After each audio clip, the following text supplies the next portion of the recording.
Welcome to Chillin' 101. We hope this video helps. You start by connecting to the database as SYS or system with CISPR rights. Once connected, immediately check the HR account status with a select on DBA users so you know whether it is locked, expired, or both. Make sure you are using SQL Developer's connection role set to CISPA. This grants permission to run alter user. Don't delay on guessing.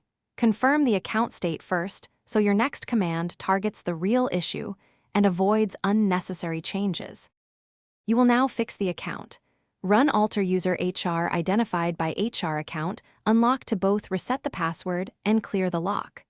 Once done, confirm the change with select username, account status from DBA users where username equals HR. If the password was expired by profile rules, reset to a compliant password and consider altering the profile if needed.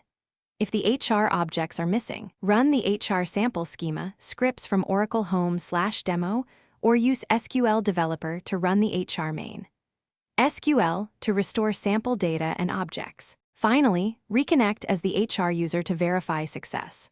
Run a simple select from a known table to confirm access and object presence.